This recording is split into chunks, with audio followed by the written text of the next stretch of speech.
So TFC had this in mind for quite some time, but what role did you play in this, actually seeing this come to light? Well, definitely in terms of the scouting and the overseeing of the players that we have within the academy.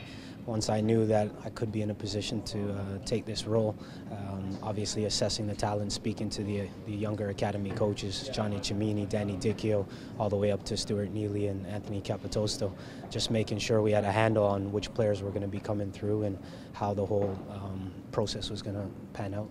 Well, how important was it for you to be the one to lead this development? I think it's important that somebody understands the local landscape, which, I'm come from the area. At the same time, I also used to work in the academy, so I know what that side is all about. And then I know what the sharp end is about with the first team, as I worked as a first team assistant for 4 years. So having that experience of working both sides, I think will help not only these players, but the club moving forward. So how do you see this bridging the gap between when players graduate from the academy level and trying to make that jump to the pros?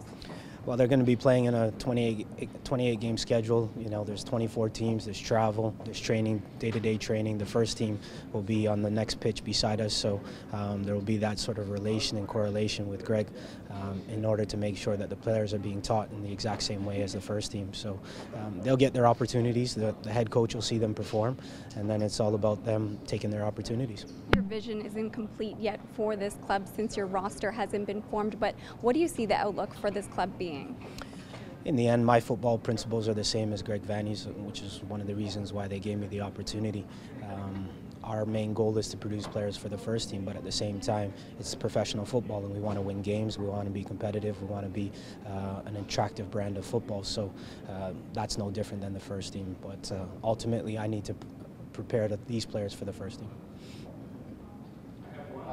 What was it like for you when they actually gave you the call to take over this team? It was a mixed range of emotions. Like I said, I've been with the club for a long time in various different roles, as an assistant, but also as a head coach with the academy program. And now to lead my own team and shape them in my sort of own vision, which is also in line with the first team, is pretty exciting. Mm-hmm.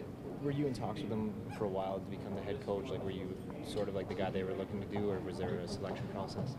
From their standpoint, I'm not really sure, but from my standpoint, I knew my contract was coming to an end, and it was obviously trying to get talks in order to extend my stay with the football club, and this opportunity came up, and I grabbed it with open arms. Yeah, for sure.